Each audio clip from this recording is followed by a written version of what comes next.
Hello everyone and welcome to the first episode of the Dev Connect show. Today we have our guest from Melbourne, Australia. He is a four-time MVP and creator of numerous tools across the platform for Power Platform community.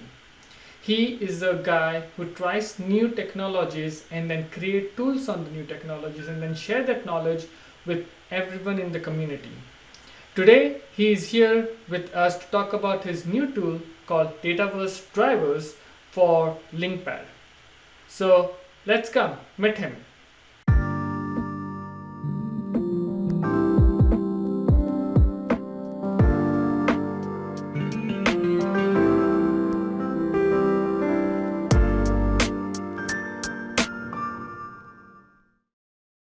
Hi Natraj, welcome to Dev Connect show. How are you? Thank you, Danish. Thank you for having me. It's really exciting to be part of this new show. Yeah, cool. Well, you're the first guest, and I really wanted you to come here, showcase your tool, talk about yourself first, and then we'll get into the tool. So before we get into all those technical details about your tool, let us know how did your journey into Power Platform came into life.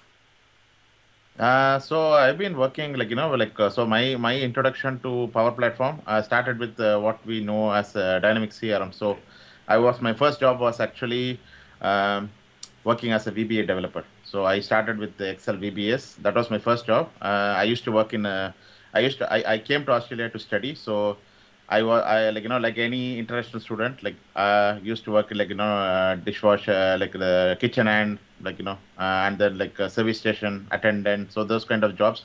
And right around the time when I was about to finish my degree, uh, I got this opportunity to go to there was a job for Excel VBA developer. So I thought, okay, at least it's an IT, so I'll just whatever it is, it's in IT. So Yeah. rather it's better than like doing like a service station attendant or like a dishwasher or all those jobs. So I thought, okay, I'll actually give it a shot. So I started as Excel VBA developer, and slowly I just started learning like SQL Server. And at that point of time, like probably around 6 months after I joined, they had this implementation for Dynamic CRM for managing the payroll. So I thought, okay, like Dynamic CRM was like brand new to me, and I never seen like anything like that before. I used to do like C sharp as well in that job. So with C sharp, like everything you need to like figure out everything, like how Right. to do authentication, how to do the layout, CSS, how to do the web forms. Everything is just you need to think about every single detail. So Dynamic CRM was it's just like not drag and drop, but it's just click and add the field, create the field, like create the form. All that was like brand new. So I started with that, and then yeah, I pretty much stuck with it So because so that I thought, was okay, that's so that was in 2006, right? When you started with yeah, Dynamics? 2006, yeah, Yeah, that was like yeah, long time ago. 2006, So that was what? 4.0? yeah, 3.0, Oh, yeah, 3.0. Okay, cool. Yeah. yeah. So, but I think right now, because yeah, I don't really miss those days because yeah, I think back in those days it was all like it worked only in Internet Explorer. Right. It was not like yeah, everyone was like I think Salesforce was even big back Yeah. then. So Salesforce were working in every single like operating system, every single operating system and browser, and Dynamics was like yeah, it used to work only in Internet Explorer. That too probably like IE7 or something like that, Right. ridiculous. So Yeah. I think it's fine now. Yeah, now everyone is sort of in the level playing field. So yeah, no matter you started in like CRM 1.2 or Right. CRM beta. Now, no, it doesn't Doesn't matter matter. anymore Yeah. because it's only like you're as good as like your experience 6 months back. So Yeah. Except the guys who are working on on-prem, right? They're still stuck on 9.0. yeah, I think they are like but bit more stable platform. I Right. guess people who are working on prem and like who are working on the US government cloud. Yeah, they're probably not it's not rapidly evolving, which is probably good and bad to a degree, depending on what you Right. want. Do you want like stability and predictability, or do you want to work on the latest and greatest, I Yeah. guess? Yeah. And then in 2017 you became MVP. So how did that come up about? So I think there are a couple of ways, right? Like so user groups and like open source tools. So and blogs. So my journey was started with blogs. So I started blogging, and then I started developing some XRM toolbox tool. So interact with the whole team, Tangi, Jonas, Daryl. So all those people, like so. I had opportunity at that time, like because XRM Toolbox probably was like only person was doing it, doing that was Right. Tangy, and then when Daryl came on board, like the whole ecosystem of like XRM Toolbox as like a platform, people can just extend it and develop their own tools. That started taking off, I think, around that time, and I think around that time also Jonah started this Fetch XML builder. So I also started around the same time. So I had like a couple of tools in XRM Toolbox. Right. So that was but I think this was that was probably my third attempt in MVP. So eventually got through, I think, after like third nomination. So that was like, but I think it's because of my blogs and like XRM Yeah, Toolbox. cool. Yeah, because yeah, I didn't do many community presentations or user groups. So these were like open source tooling. Yeah. Yeah, cool. Yeah, it's nice to see your tools on XRM Toolbox, but you also create tools outside of XRM Toolbox. You have created tools on Chrome platform. You have created tools for Dataverse that we're gonna on Linkpad that we're gonna see today. So how do you keep up with this technology, and how do you even like try this technology outside of Power Platform? And what goes in your mind? Like how do you come up with these ideas?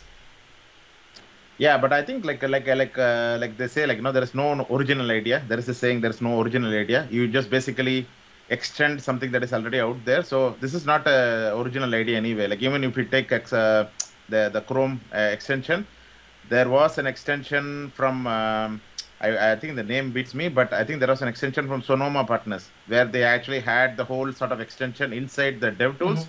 So I was using that for a while. I thought, okay, I need to open DevTools. So why don't I actually do something where I don't need to open DevTools at all? And I was like a heavy user of bookmarklets.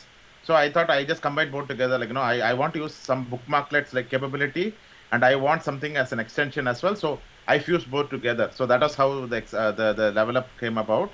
And with this one, the linkpad tool, right? The linkpad tool was like already like there was already a driver for linkpad from I don't remember his name now. It's Kenakamo. I think his GitHub ID is like Kenakamo. So I think his linkpad driver was available for linkpad version. I think which version was that? Linkpad version 4, or I think, yeah, it's an older version of linkpad. So that version was actually there for a while and it was not updated, I guess.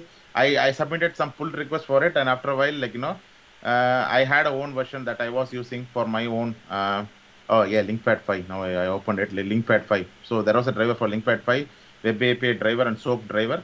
So I was using my own driver for a while. I had a modified version of it. Then I thought, okay, I'm using this, and eventually they're going to deprecate soap. So why not work on something that is like on the latest version of linkpad, that is linkpad 6. So it's always start with all these new tools, right? I start with something that I need, like Right. I have a need to use this.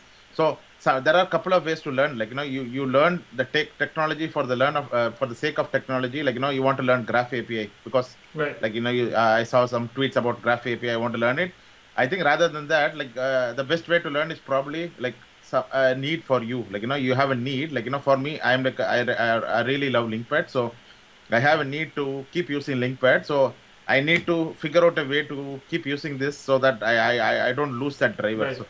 So that's how I start. Like it always starts with like your own personal problem. You try it, like you probably know that well, right? Like with the whole PCF Yeah. CLI sort of situation, you need to figure out a way to make it easier for yourself to Right. use. Then it's sort of like it's easier for everyone else to use as well. Like once you figure out how to solve the issue. Yeah, so you Yeah. help yourself by helping others, right? So you're helping Yeah. yourself, and then by creating these It tools, starts with a selfish goal, I yeah, and guess. then It's also a yeah, selfish goal to help yeah, yourself. And then I think it benefits everyone right, else as well, because once it's all open source anyway, because everyone has like tools to, I think everyone starts with like even blogs, they say, right? Like, I started blogging as a way for me to remember what exactly I did like 8 months ago. And then once you put it out there, it helps you and it helps others as well. yeah. So I It's think a yeah, win-win. it always starts with the self. Yeah, Yeah. cool. Yeah. So what is this Dataverse driver for Linkpad? How does this benefit the developers? Yeah, so I think in terms of querying, there are, I think the very first way to query was advanced find, right? So advanced find was the only way to query when CRM was released. And then we had Stunware. I think Stunware tools was, I think, probably the first one to do the fetch XML.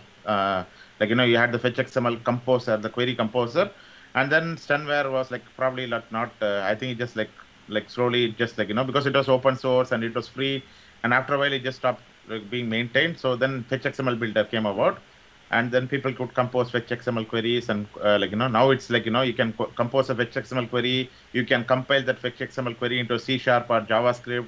Yeah. It can actually give you the web API URL. It's just more than querying the fetch XML. So that is one way to query. But I think for me, when I discovered the LinkPad driver and LinkPad, for me, like, as a developer, it is a more natural way to query for me, like, because I can not only query the what's in Dataverse, I can also do some like small snippets, so that I can, like, if you want to query the list of solution imports that are happening, or the list of plugins, like, along with the steps they are registered in, like, any sort of thing. So I have like small fetch XML, not small C# snippets to do like a lot of things that is going to take a long time, like traditionally opening up the opening up the application, like, going to the area, opening up the record, like, Mm. all that takes a long time. So I think LinkPad provides a easy way, because LinkPad, once you have LinkPad Premium, you can actually also import NuGet packages. So I thought, okay, you can import NuGet packages, but you need to authenticate, Mm-hmm. right? So what if we could just simply authenticate, generate the early bound classes, and then you could just query it like a SQL Server Management Studio. Mm-hmm. So I think for a developer, like, if you're a non-developer, you just use it like as a querying engine. If you're a developer, you just query as well as like do something with the data. Like, you want to update something, you want to modify something using the web API. It provides a much easier way to do it. Yeah, cool. So, floors is all yours. Let's show what you have, and let's just Okay. drive through how this tool works, and let us show these people how to work with Dataverse driver in LinkPad. Okay. Let me just open up LinkPad. Can you see my screen? Yep, we can see your screen. All right. So this is a LinkPad driver. So I already connected to my environment. But I think the first thing you need to do is install the driver. So so the version I have is LinkPad 6, right? So Right. this is LinkPad 6. Uh, I think, yeah. So LinkPad 6, I have the premium edition. So the only difference between the premium edition and like a normal the free one is you get the IntelliSense. Right. If you have a premium edition, you get the IntelliSense, and also you have the ability to import NuGet packages in this, like, So if you have, like, for example, here I have the Power Platform CDS Connect client here, so I can just simply add it to the query here, and I can reference it. So it's much easier, like, this way. If you get the premium, these are the additional capabilities you get. But we don't need the And new so if you don't have the premium license, I think so they have like free, they have they have like four uh, licensing schemes, LinkPad. And if you don't have the premium, do you still need NuGet to work with your tool, or you don't? I think the other thing about the premium is, right, if you don't have premium, you wouldn't be able to use a custom driver. For example, like in order to use this the database driver, you need to go to view more driver, and then if you just search for Dataverse, right, if you go for search for Dataverse, you'll find this one. Mm. But unless you have premium, I don't think you can even install this driver. You can install the sample drivers with the queries, but yeah, you wouldn't be able to install a custom driver. I think so I was Yeah, I able think to that's one of. install it on a non-premium one as well. Okay. Oh, I might be wrong then, because I remember. Yeah, I think I probably have to go just check the license. But yeah, this is the way to install. But yeah, for me, like the IntelliSense itself is worth the premium, because without IntelliSense, so yeah, I find it very hard to Right. like, do the query completion and everything. So that's how you, like, right now you need to click this include pre-release and then search for Dataverse, and you install it here. That's how you install it. Once you install it, you need to add a connection. So if you go into, like, if you just choose the Dataverse, like, let me just go back to the previous screen. So if you choose the Dataverse driver, and then you just click next, you have a couple of options to connect, like client secret, like, certificate, or OAuth. So by default, OAuth is checked, and that application ID is actually the test application ID that Microsoft provides. So if you don't register your own application in Azure AD, this could be one application ID that you can use. So I already done all that, and I have the connection enabled here. So that's going to first time when you run it, it's going to take some time because it has to run the early born generation, and after that, it's going to give you the list of tables and the fields and everything. But when it is doing that, I can basically show you some of sample queries, like this is how you have this is how you write link. Right. It looks very similar to SQL, but there are some changes. I have some samples. So right after you install the driver from the NuGet store, there are because right now this is my dev machine, so I don't have that section here. But once you install it from the NuGet store, you'll have a section here which has a sample. So Right. I saw that so sample you have, in my NuGet in my link pad as well. I think so. Those samples are yes, called on you get a NuGet thing, and then on the NuGet you get ny.dataverse.linkpad driver. So you can see yes, all the correct, samples over yeah. there. Yeah. Yeah, there are some samples that I've provided. So I think you can just get for example, this web resource images. So I think let me just wait, because the first time it runs, it takes, yeah, see, now it's finished running. So I choose the connection. So connection is just like C. So if I just run this linkpad query, this is actually querying the web API, and then it is going to give you the result. And this is the thing about linkpad, right? Linkpad has all these useful methods, like helper methods. For example, this linkpad.controls.svg. This is one helper method where you can just convert, we can just show the SVG image, right? That's cool. And then there are other, linkpad.util. There are so many methods, if you go to samples, if you always have some issue with if you're getting stuck with some linkpad capability, you have all these pre-configured things, right? So you can always look at these ones, even when I get stuck, I look at these samples, and then I just use that one. So that is one thing, like with the linkpad, the documentation is like very really good. You have, like, if you have some things you want to try with C#9, the latest record, Right. there is always a record data, so you can always test it here. So how to test records, it's all the samples are here, so it's pretty good. And so this is you query the web API, and you get this result. And you also get the web API URL. So this is using Mark Carrington's converter, like fetch XML to web API converter. Mark Carrington has a library to do that, so I'm using the same library. So if you are even looking to just get the web API URL for your flow or something, you can use this, just compose your link query here, and then you can get the equivalent web API URL for And it. you can even So that's create your script, save it, and then share it with your team as well, and then they can reuse the same script, and then you don't have to rewrite all the things again, right? That's also one of the benefit of yeah. Linkpad.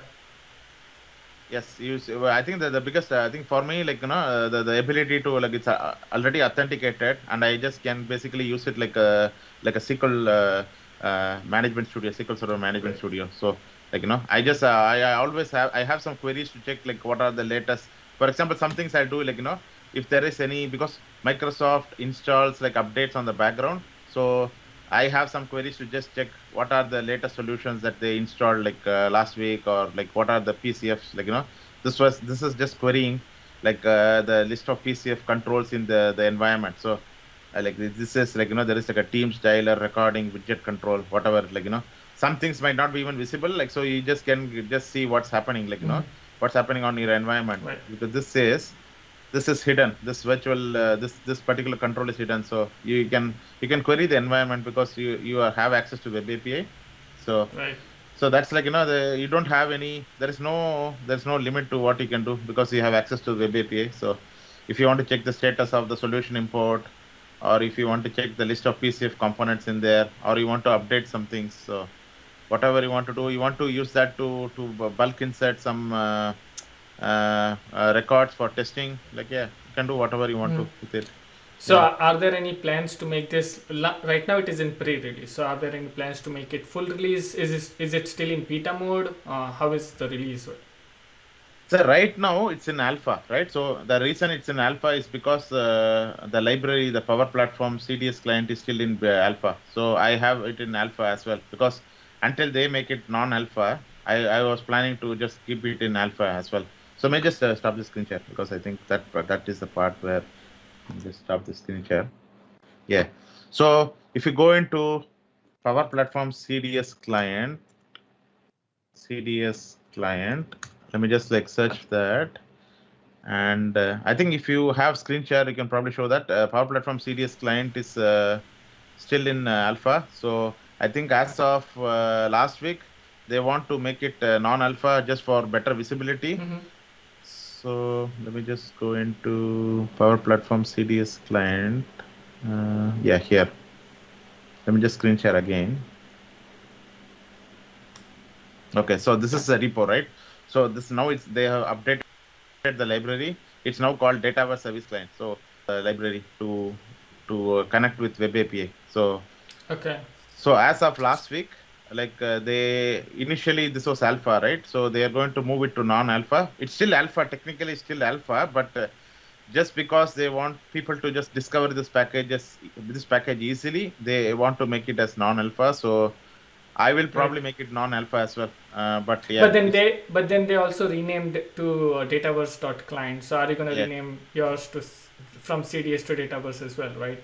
Yeah. I have to. I haven't used. I haven't even started Right. using the latest version of this one. So because this was made only last week, so I Right. have to update the package. So I'm Yeah. not using the latest one. I'm one version behind. But yeah, so right now it's alpha. It's still in alpha. Like even though Right. they're going to publish into NuGet as non-alpha, it's still going to be alpha. So there might be some issues with it, but so far I haven't encountered anything major in this particular library. Like you can connect to Web API.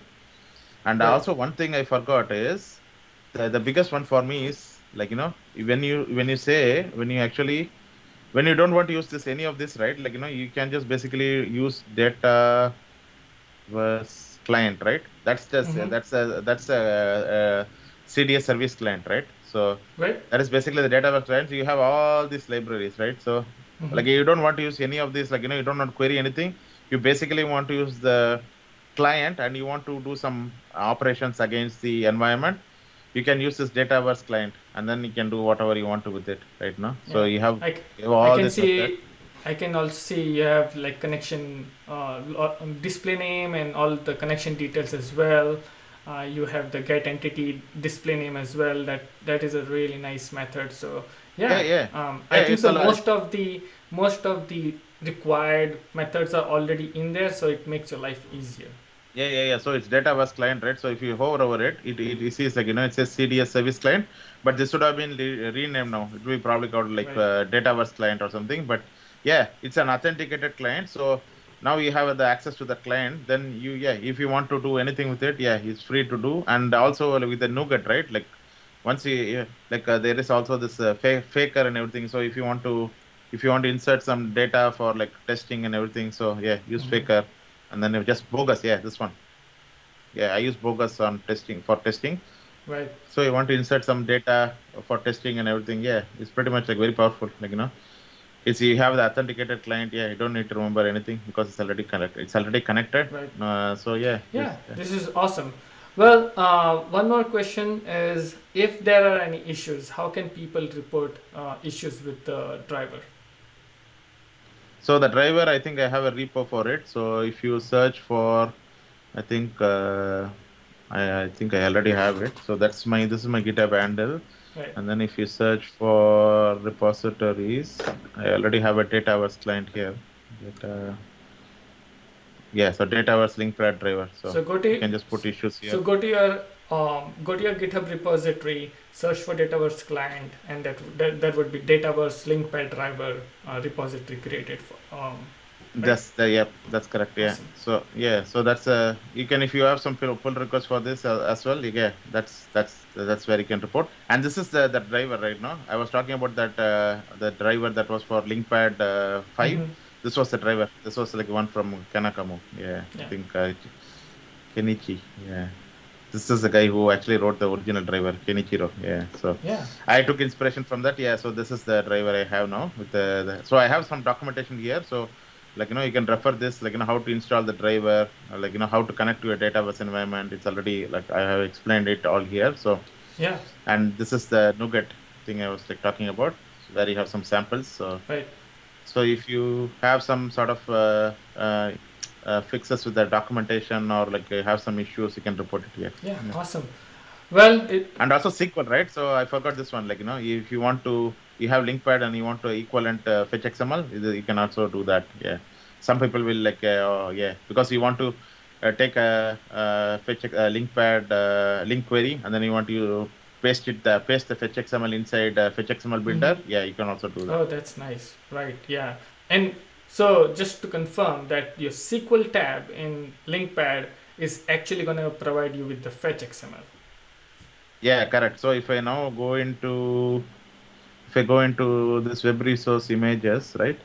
If I just take yeah, let me just take like this one, right? So if I go into SQL, see, it's already just saying like the Awesome. what the fetch XML is. Awesome. Yeah, this uses like the this uses the fetch XML. Like in the API there is a message for converting retrieve multiple into fetch XML. Hmm. It uses that. So that's why I think it's a bit weird. Like you have the R's like sort of nested. Yeah. That's yeah, it uses that method to actually do that Yeah. conversion. Yeah. Awesome. Well, this was great, and thank you for showing us the nice database, Dataverse driver for LinkPad. This is an awesome tool, by the way. I'm gonna use it on all of my projects. So you saw how the tool works and how Natraj keeps up with the technology and keeps creating these new tools on different technologies and how he helps the community. So if you want to connect with Natraj, then the links to his social media are in the description of this video. And do not forget to like and subscribe